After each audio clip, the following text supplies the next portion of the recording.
What's going on, guys? Welcome back to another episode of the Next Wave podcast. We've got episode 32 in store for you today.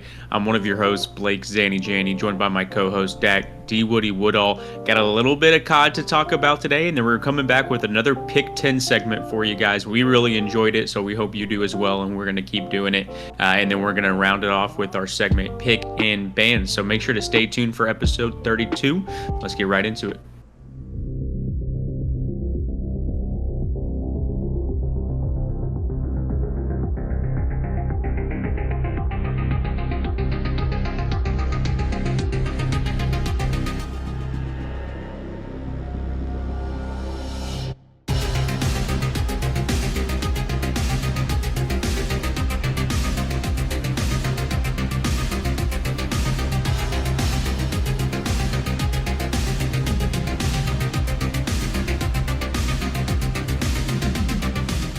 Dak, last time we had the podcast, we were a pair of tarnished.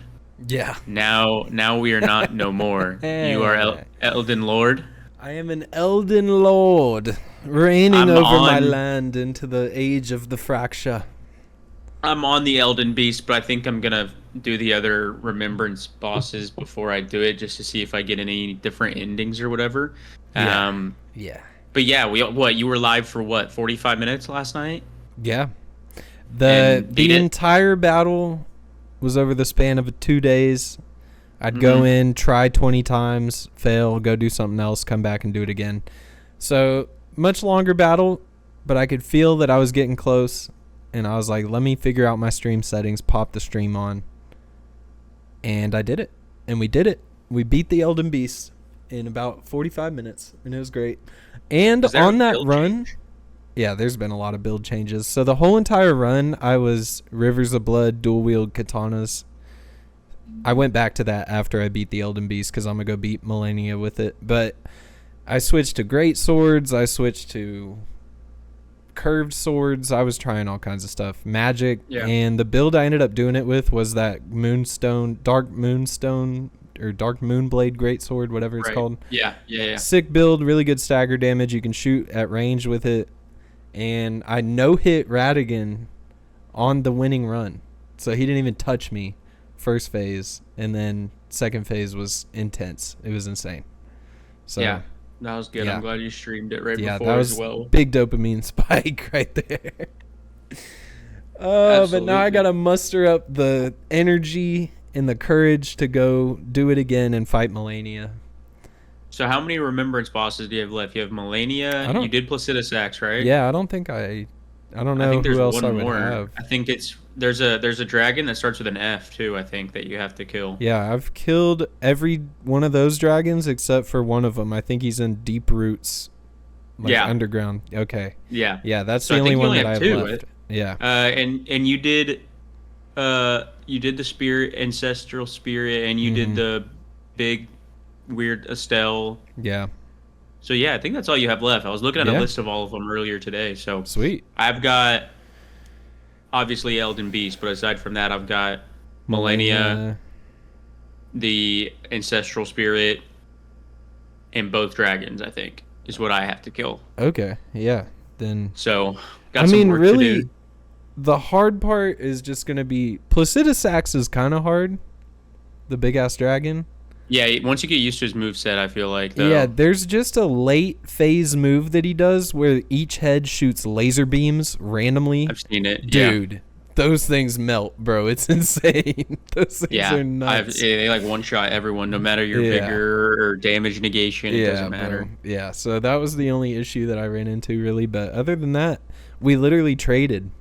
Like, I traded with him. It was so funny. I had low health, no more heals. He had low health, and I was like, screw it. I'm just going in and spamming R1. And, yeah, we both died. And they gave me the remembrance and everything. So I was like, all right, bet. That's nice. Yeah. I was watching the Jev playthrough earlier, and it was like his first time doing Millennia or whatever, and they traded. Or, like, the rock killed him, like, after he had killed her. And he was like, whoa! And then it gave him the remembrances, and he's like, "Oh my god, thank God!" Yeah, dude, I would have been so mad. So this far, I mean, you're this far. You still got, we still got a few big bosses left, but I feel like we've been far enough in our journey now. Do you feel like this is the best game you've ever played or what? Yeah. Yeah. I mean, it's insane. It's insane. It's really insane. And like I always saw the different types of ways people are playing the game, right? Obviously like everyone plays their first time, maybe sticks with something they found early, or maybe they find something along the way and change to it, or look up what they should be using. Yeah. And so like I'd always see like level 1 speed runs or strength only or magic only, and like I was like, even if I played that game, I just play it and finish it and then probably be done. But like I do find myself like wanting to new game plus. Yeah, I do too, bro. Stuff like that. Yeah. So yeah, I want to find something to hinder myself, like that's not ridiculously hard, but like a little bit harder, just something like that to do. Like that'd be kind of fun. But I might do like I don't know, not incantation only, but like something along the lines. I was watching an like incantation only run today. Yeah, there's a guy live doing it right now, Gino Machino. Yeah, that's what I was watching. Yeah, he's doing it right now. He's got a lot of like world record runs and really crazy no hit runs. I'm pretty sure he did level 1 no hit, which is just absurd. Imagine going the whole game, you can't get hit, and when you do, you restart. Yeah, dude, from the beginning. That's insane. I saw someone also trying to no hit the new Radon. They were trying to no hit Consort Radon, and that's like the hardest boss ever now, apparently. So yeah. Also, we have the DLC. I was talking about going through other. Yeah, that's true. We do have an entire DLC. We have the DLC, and it's harder. Yeah, we've only heard it's harder. You got to get the Scadu tree. Shadow tree. Apparently, that's more old English. Scadu is like shadow. Scadu. But I'm calling it Scadu. I don't care. Yeah. So yeah, I don't know if I'm gonna do a new game plus before I go into DLC. I'm definitely going to do some upgrading, at least get to like 160, 170-ish in terms of level. Yeah, that's true, bro. I think, damn, I didn't think about that. We may have to, because then are we locked out of the DLC if we new game plus and we don't kill Mog in the new game plus? That's a great question. I'm not We're too not sure. The guys to answer it. Yeah, we're not. We have this ain't an Elden Ring pod, you know? Yeah. We're just talking about our first playthrough, so yeah, damn. I don't know. It's definitely the best game. Yeah, no, dude, it's insane. I think it's changed me a little bit. I always joked about it changing me, but I think genuinely, like, I could just, like, hop into something, know that I have 100 tries in front of me, and I'm not going to get mad. It's insane. Same. It's definitely a mental builder as well. Haven't hit my desk once, which is nice. Yeah. I definitely have raged, because especially when I switched to Starfish, bro. There's some charge R2s and jump R2s that you have to be close, and it'll be like right in front of them. So on like taller characters, like dragons and Malekith, especially when he's in the Beast Clerk. Yeah. Actually, no, Malekith in general. Dude, there's so many times where you'd go for the charge R2 or jump R2, and they'd be right there, and it would just miss. You have to start your attack, take off, click your right stick off of target lock, and then hit, and then lock back on. Oh, so dang. because it would jump, and you'd be on the middle of him trying to get his legs, and it would kind of look up, and you would just miss, and it was so annoying. Damn. But yeah, definitely need to look up if New Game Plus. I'm pretty sure. Is it just I don't know if New Game Plus is completely new game, just your character stays the same, or if just all the bosses reset and are harder. No, I think it's a new game, but you keep all your stats and items. Right. So you have to find the maps and shit again. That I don't know. That's actually I don't think so though, because I swear I was watching someone on New Game Plus today on Twitch, and they just didn't have all the Sites of Grace, but their whole map was filled out. Oh. But I could be tweaking. Maybe they could have gotten the map too, So I don't know. We'll find out, I guess. Yeah. But yeah, enough about a game we're not too well versed in. Let's get into a game we are. It's a little bit of Call of Duty news here. So, I don't think this wasn't news the last time we had the podcast, was it? The formal stuff? I don't think so. So Formal said, someone asked in his chat, about like a month or Yeah, maybe no. 6 weeks ago, Formal just randomly, while him and Scump were playing X Defiant, just randomly said like, "I'm probably done with Halo after this." And it was just kind of out of nowhere. And then since then, he's been playing a lot of different video games while Halo's still Yeah, he kind of going has. on. He's grinding Elden Ring. Yeah, Elden Ring, and he's been playing a lot of Apex, which I don't know how that game's filled with cheaters, and he still plays. But he said he was going to compete in BO6, and we've talked about it right after he said it. Like, he would only play on Optic, just the same way he did for Halo. I mean, he was on loan for Sentinels for a second, but I don't see him going into franchising if it's not on Optic, and I genuinely wouldn't drop anyone for Formal on I this wouldn't. team, I wouldn't dude. either. Yeah. With all due respect, I wouldn't either. I mean, I still think he could be good. I just think the risk is too big, especially when you have Dashy or Kenny on your team, or maybe next year Scrap, right? Yeah. So I don't know if he's just on a troll rampage right now with like just because I mean he's been playing different games. He's like saying he hates Halo, but he's coming back to COD. Like, what the hell, man? Are you retired or no? Like, so yeah, I'm not too sure what that means, but I don't see him getting a spot on Optic. I don't either. There's no world where I see that happening.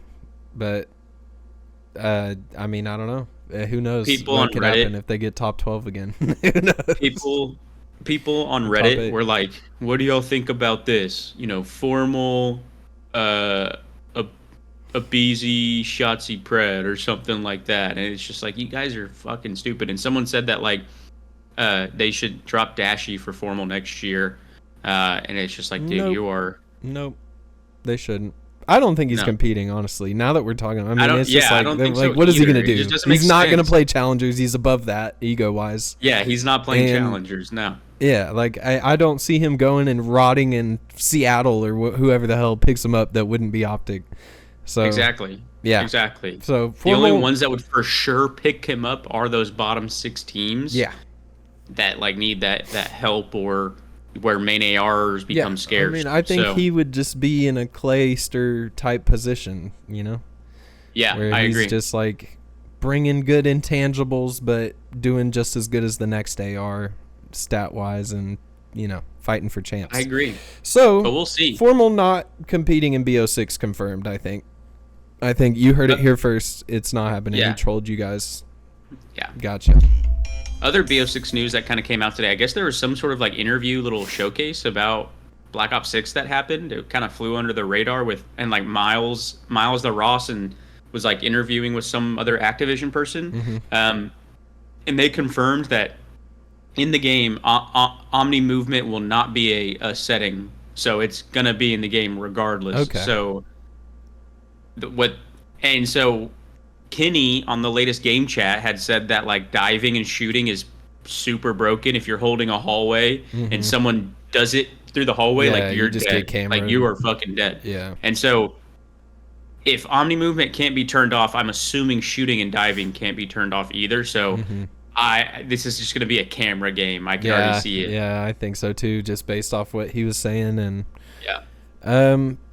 I don't know. I mean, it's Treyarch, so I trust that it'll still be fun and somewhat fair, competitive, hopefully not cheesy GA breaking type mechanics. But yeah, it's interesting. I just think it's one of those things where like you can't trust anything that these people that have played the game already are saying, because they're partnered with Activision obviously and like probably have to say good things about it.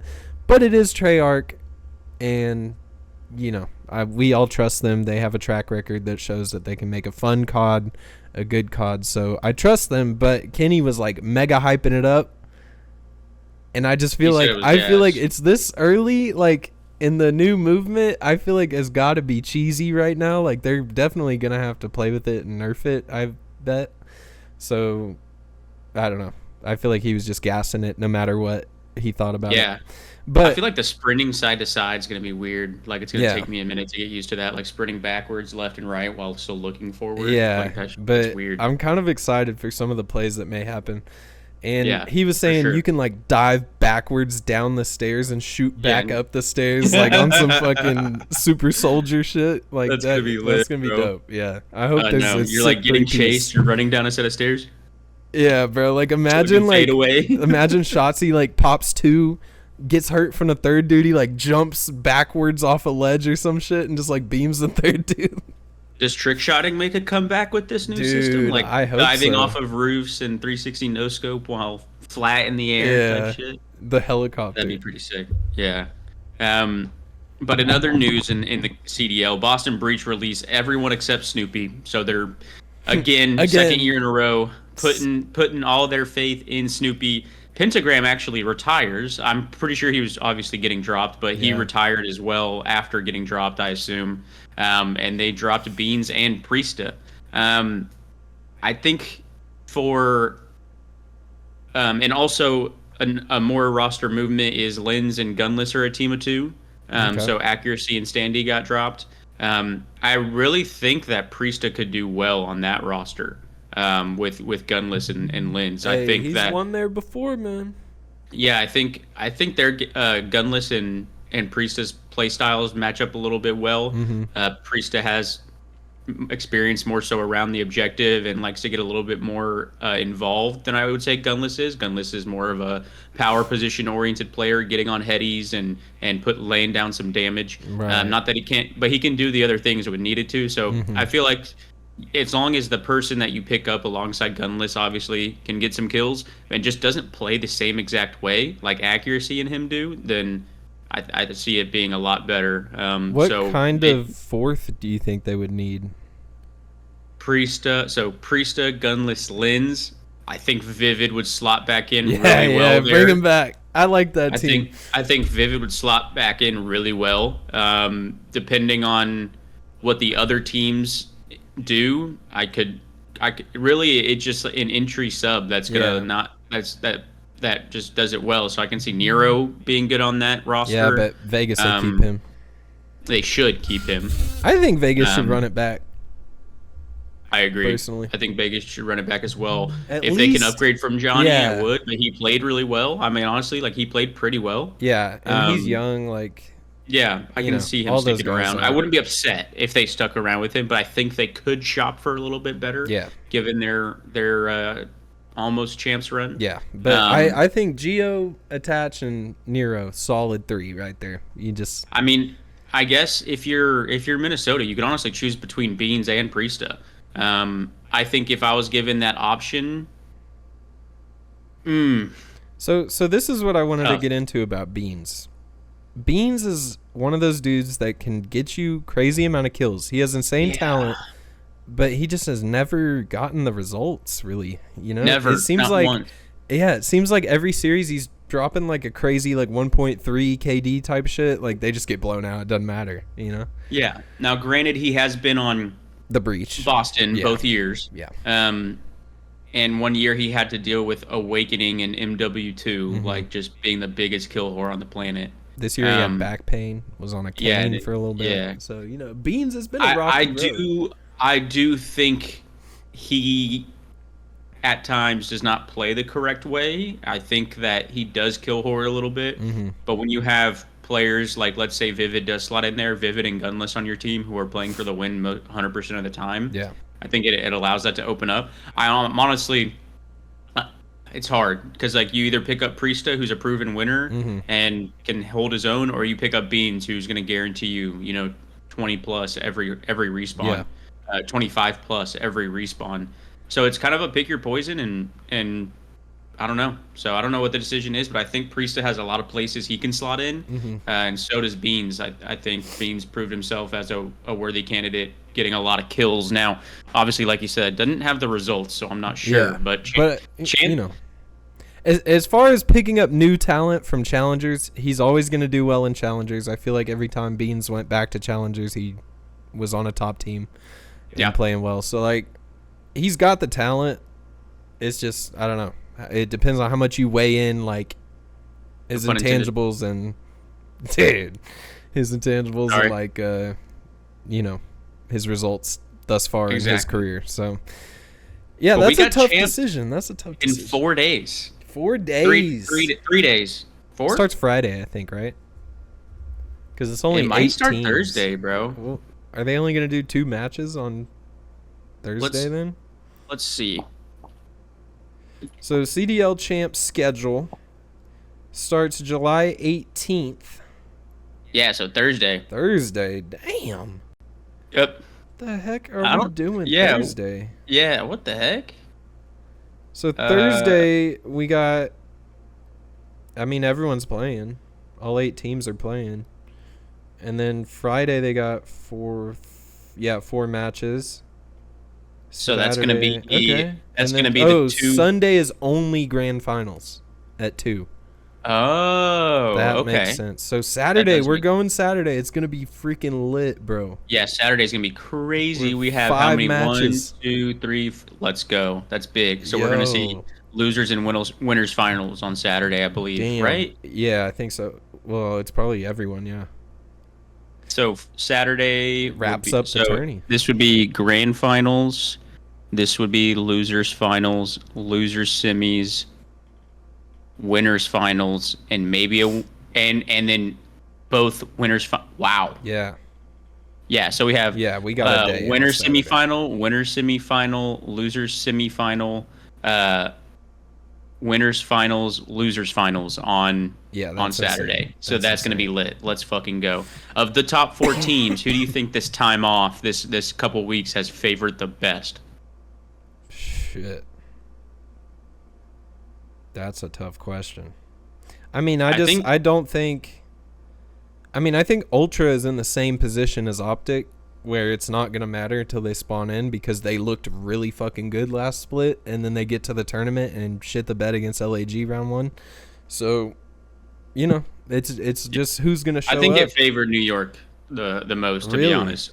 Yeah, I really do. I think they're the type of team, especially with their ups and downs so far, that they're the team least likely to get complacent.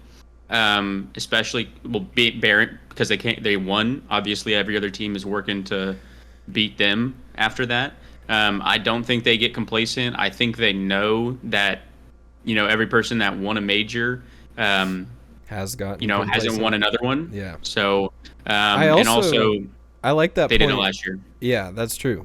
And the year before, Thieves did it, won the last one, and then won that. So I like the point of not getting complacent, though, because they just won Major 4 that was like a no-fan LAN tournament. Sib said he got no dopamine from that. I feel like all that did for them was say, okay, we can win. Now let's go do it at Champs. Exactly. So they're going to come into Champs with even more confidence and more drive to, like, win. So, yeah, New York is definitely going to be a threat. FaZe, as always, it's just, are they going to win grand finals or not? I feel like they'll be there. And then I was going to say I think the time just helps Optic because they needed a fucking break from everything. They went 7 straight matches losing, or 6 matches in a row, whatever.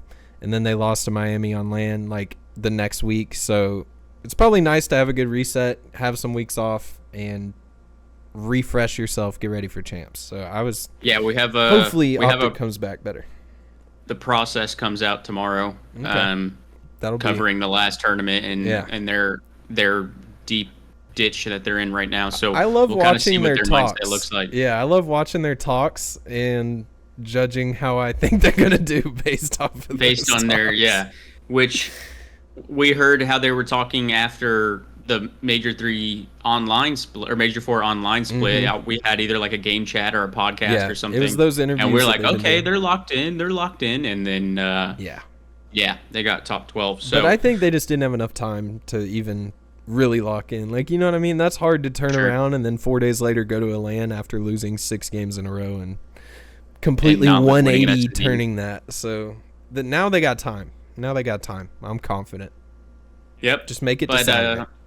That'll be the last time we talk COD until COD Champs is done with, and we come back here to discuss on Monday of next week. Go ahead and get into our next segment here. We debuted it last week, our Pick 10, where me and Dak each pick 5 things from a category and build our draft, so to speak. Last week we did best story games or campaign games. And this week we're gonna do multiplayer FPS games. And so a couple rules. I think we ruled out individual games of a franchise. Just pick the franchise, right? No. You can pick a game, like an individual game. Just don't make your whole list the fucking Call of Duty. You know what I mean? Okay. So you can pick a specific COD. Okay, I didn't write. Okay. Or Halo or whatever. I mean, okay. Yeah, All right. yeah. Let's get into it. You go first since. Oh wait, we didn't really. No. Decide who lost. No, yeah, we did. Ow. There were a ton of votes. You guys went absolutely crazy on the TikTok. It was a close race, but Blake, you won 1-0. Nice. You Who commented? won 1-0. Somebody said BO1 on top, dude on left won. I love how BO1 was the story game pick that gave you the win. I had Elden Ring and fucking Skyrim. Yeah, and this dude's like, oh, BO1, this guy's based. I'm picking him.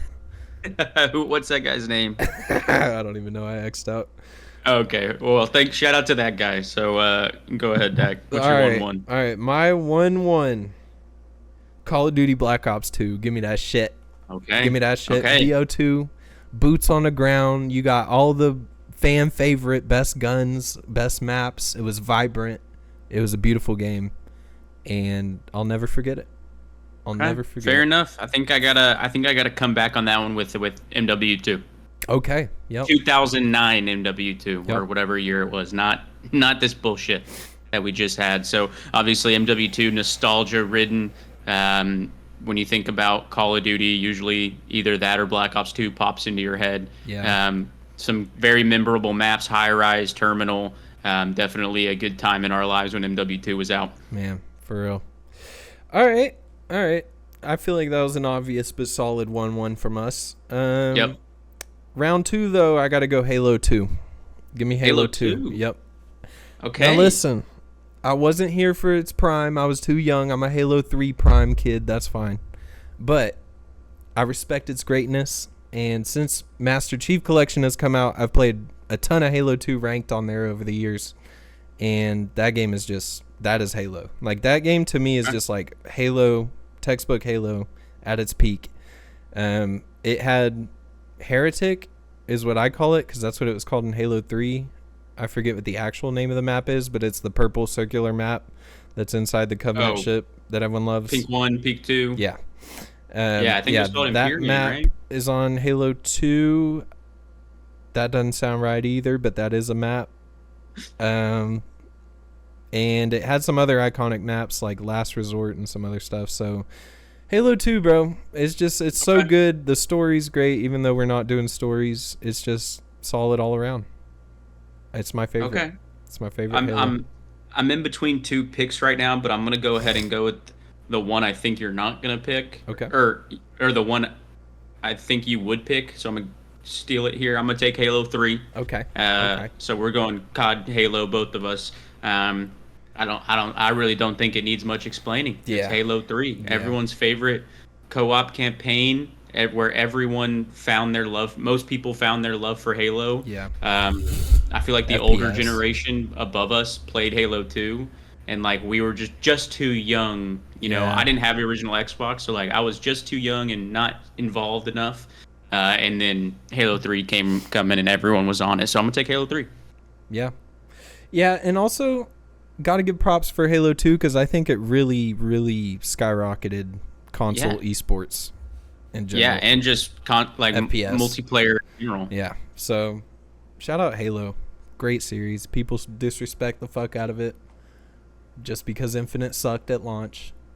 And yeah, y'all better recognize. Pick 3, give me CSGO. Damn it, that's what I didn't think you were gonna pick. Baby, give me that shit. Fuck, that's a good pick, man. Another game that I've known of its greatness for a decade now, but I got into it way too late. And yeah, I mean the market, just the gunplay in general in CS:GO, not CS2. I'm talking CS:GO. I loved the movement. I love the AK. That shit feels powerful. The op is quicker than Valorant's op. You don't feel heavy. I love it. It's a great game. Okay. Fair Just enough. Iconic game. Damn. That's what I was hoping you wouldn't pick. Mm. Would you have picked Halo 3 if I would have picked Counter-Strike? Nope, I was picking one Halo, and it was Halo 2. Fuck. Damn it. I thought about it. This now it gets tough for me, honestly. Probably forgetting some games, but I'm honestly taking Valorant. Okay, solid. I'm taking it. It's all of our picks are pretty much like the same game, just different versions. But I fell in love with Valorant the second that it was announced. It's the reason I got a PC. Even though COD was switching to PC, like whenever Valorant came out at the time, it wasn't, and I just wanted a PC really bad to play this game. It had me going to a local gaming center here in North Texas and playing on random computers. And I fell in love with it, grinded the fuck out of it. I think it's just a dynamic that I like a lot. I love the tacticalness of Counter-Strike, but I also love the fast pace of other FPS shooters. So it combined really well in certain abilities and sound cues. So I'm in love with Valorant, and the skins are amazing. So pick Val. Yeah, I remember when that got announced, and you were like, dude, there's this game that's like CSGO meets Overwatch. And it's made by League of Legends creators, and I was like, damn, that game's next up. Yeah. And sure enough, it was. It was, yep. So, good pick. Pick number 4, give me Destiny. That was next on my list. Great game. I grinded. That was like one of the first games that I really grinded like 1,000+ hours. Such a fun game. Back in high school when it first came out, I like played it for a week and I didn't really like it because I was just COD and Halo back then. Yeah. So I was like, what the fuck is this? Like, there's no story really. Like, I didn't really know what it was. And then some of my friends got it and got into it, and then that's when we really started grinding, and I didn't realize what raids were. Like, I was new to MMOs. So yeah, it was just dope. That game will always hold a special place. I had Destiny on my list for sure, which makes my next pick a little tough here. I think I'm going to be... Part of me wants to pander towards our one commenter, but I'm not. I'm going to stay true here on my personal feelings. I'm going to go Apex. Okay. My next pick here. I like it. I think Apex is the most well-rounded, and being a competitive person, if it's competitive, I like the game a lot. So I think it's the most competitive BR by far. That's mainly thinking about, Warzone, Fortnite, PUBG, H1Z1, like those in the realm that, people have competed in. I definitely think it's the most competitive, especially when we're in that setting. Not only is the ranked mode probably the most competitive, cheaters aside and Respawn's terrible decisions aside, I think all the guns are super fun to use and very unique.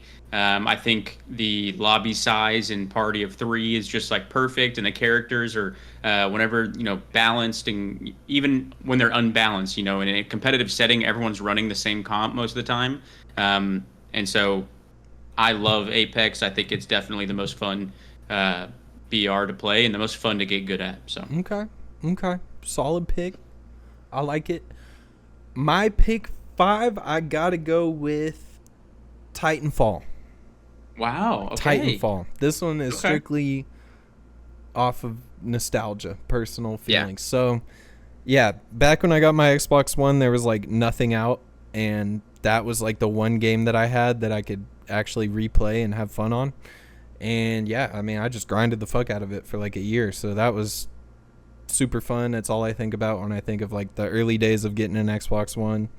And the mech suits were like the coolest thing in the world at the time. It was. Yeah. That game was sick. So shout out to everything. Titanfall. Yeah. Like, I feel like they kind of paved the way for Jetpack COD. So. Yeah, I agree. Yeah. And that's Apex too, right? Yeah. Like, that's literally Apex. Yeah, that's true. Cool. So. My last pick is kind of more of a pander pick, but I do think, personal feelings aside, it's a great game. Okay. I'm going to go Overwatch. Nice. I think it's a safe pick. It was definitely super fun when it first came out. The first couple years playing it on console, random people were popping up playing that out of the blue that hadn't played games in years. And then it kind of opened up that first person MOBA type style of a game. Yeah. So like we always had these 5v5 strategy kind of games where you headbutt and control something, where you're different characters and different classes from like a bird's eye view, like Dota and League of Legends. Team Fortress was like maybe the closest thing back then, but it was not even like the same thing. So I think Overwatch really did something pretty cool when it came out, and it was really popping for a second there. Overwatch 2 and the drama of delivering a game that they never did, so it's kind of faded now. I think there's a lot of negative sentiment around Overwatch, but in general, I think it's definitely one of those FPS games you got to think about. Yeah, no, for sure. I think it's one of a kind because there's really nothing that it competes with on a high level. Paladins tried. Paladins is fun too. It is fun, but it's just like when you play it, you know you're playing a direct ripoff of Overwatch. So it's just like exactly. But some of my honorable mentions were Borderlands. Yeah, I had that on there. Rainbow Six. Yep. Battlefield. Yep. Wait, what Quake. Battlefield? I personally would do Battlefield 4, I think. Yeah, I played 3 the most. I've just never liked Battlefield like that. I never really did either. I felt like it was because the first two, like with the bad companies, those were like direct like spoofs, like they were made as spoofs for Call of Duty. Yeah. And I played Bad Company 2. I never beat it, but I played it. That game was funny. Good. Like the campaign was funny. Like they had funny characters, but as far as multiplayer goes, you can't get into flow state on those games, bro. No. People just on the top of a building with a sniper, and no glint, silencer. Like I was just running around a big ass map looking for people most of the time, and then I would get killed from somewhere so far away. Every spawn that there was maybe like, on those maps, maybe 4 spawns. I knew one route from every spawn point of where to go. Like I knew one route, and that's the only route I took. Like every time I would spawn up. And then I had Quake on my it's like the first. I know. That's like I the know first of its greatness, but that game is ancient, isn't it? Oh yeah, that's why I put it because of its greatness and its what do they call it? Tenure, legacy. Yeah, and whenever you're you start something in a new field, a gazer, a stargate, trailblazer, Portland. Yeah. The Dame Lil of gaming. Okay, that's crazy. But yeah, solid list. I had BO2, Halo 2, CS:GO, Destiny, Titanfall. Vote for me. I had MW2, Halo 3, Valorant, Apex, and Overwatch. Vote for me. Okay.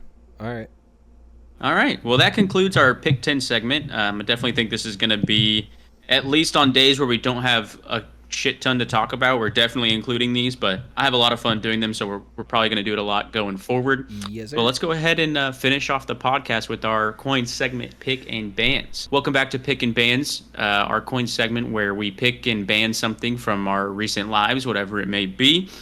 My pick is former President Donald Trump surviving an assassination attempt. Yeah, that's crazy. What a G. That's crazy. What a fucking G. It's insane that his little head tilt just saved his fucking life.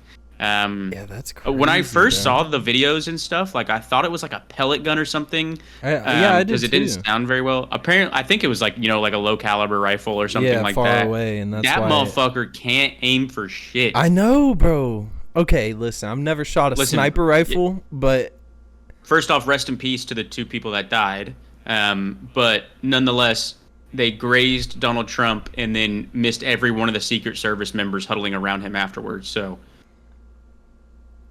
come on. And apparently he tried out for the rifling team at his high school and didn't make it. Makes sense. Okay. Did the 2 people that died die from his shots? I'm pretty sure. Dude. Well, how else did they die? I don't know. Just in the chaos? I don't know. But I don't think so. I think they got shot. I've never shot a sniper. I don't know how hard it is, but you gotta think that guy's pretty fucking bad at it. Yeah. All right. Very bad. I mean, he's standing still at a podium. Come on, man. Come on, man. Hit your shots, kid. Hit your shots, kid. All right, what's your pick? My pick is Fergie. Oh, Yeah, what bet you happened to didn't Fergie? expect that. Do you remember when Fergie gave us the greatest rendition of the national anthem ever Ooh, yes. back at the All-Star weekend in the NBA? Yeah. Yeah. I thought that would never get topped. Tonight, this just happened tonight at the Home Run Derby. I have Oh, no no. idea who this girl is. Apparently, she's Grammy nominated. Don't even know her name. I just saw the video on Twitter and was like, this is fucking insane. She was horrible. Worst national anthem I've ever heard in my life, bro. Oh, no. Something had to have gone catastrophically wrong with her voice like 30 minutes before she was on, because there's no way anybody heard this singing and was like, yes, we want her for the national anthem at the Home Run Derby. It's so bad, Blake. It makes Fergie look good. Amazing. Fergie is That's off the sad. I hook need to watch forever, bro. No one will remember Fergie's rendition after tonight. Damn. It was that bad. So Damn. yeah. So That's pretty bad. you know, I need to see that. My condolences to the fans there, and the players were laughing. It was bad. It was really bad. Yeah, that sucks. She but, should stay in the studio. Facts. Grammy nominated for what? That auto-tune doing wonders, boy. Moving on to our bands here. So it's actually a great day in the gaming world because College Football 25 came out. Now that's a W. That is a pick by any standard of our pick and ban system, but they didn't launch it on PC. Yeah, apparently it might come in a year, might come down the line, whatever the fuck. It did not come to PC. What the fuck are you doing? You're missing 40% of the market here. You need to bring it to Steam or something, the Xbox app. Give it to PC somehow. You'd make so much more money, and I'm pretty sure it doesn't cost that much to put it on another platform. So definitely a big L by EA. Hopefully we get it soon. But I think I'm buying a Xbox Series S off Craigslist tomorrow, or off Facebook Marketplace tomorrow. So nice. Yeah. I think I looked up why it's not coming to PC, like back when they announced it, and it had something to do with like them not wanting to deal with combating like modders and things like that on the game. It just sounded like a reason that was like, we're too lazy to do this right now, we don't want to do it, so Sounds you're not about getting right. it. So yeah, man, big L. I thought moving to PC, I was just gonna have access to every game ever, Everything, yeah. and never have to worry about, oh, is this game on PlayStation or Xbox, blah blah blah, ever again. And here we are getting left out. So much for PC supremacy. Yep. All right, to finish us off here, my band Send us home. is any open world game that isn't Elden Ring. Fuck them all. I feel like from here on out, my expectations are going to be ridiculously high. Yeah. I'm just going to see every flaw 10 times bigger than it should be. And yeah, the Elden Ring has ruined my taste of games forever. It's insane because every time I play an open world game, I feel like there's one factor that I'm like, if they just had this, then it would be so goated. And it's usually something that has to do with loot or just playstyle customization. Elden Ring has it all, and they have it more than what I would ever need. I could play 200 different ways. There's so much loot. The only thing is, like, I feel like armor could be a little more important. I agree. Maybe ways to upgrade it, things like that, but it's fine. Just one less thing to worry about. Yeah, I mean, they got it all. Like the exploration in other games, I feel like once you get to mid-game or end-game, certain areas become pointless to go back to. Elden Ring will have the most random cave in the most level 1 spot, and it'll have the most important end-game item that you need for your build, and you never knew it was there until 25 hours into the game, 75 hours into the game. Like, it's just, there's always something to do. There's always something to uncover. There's like, nothing is unimportant on the map. It's insane.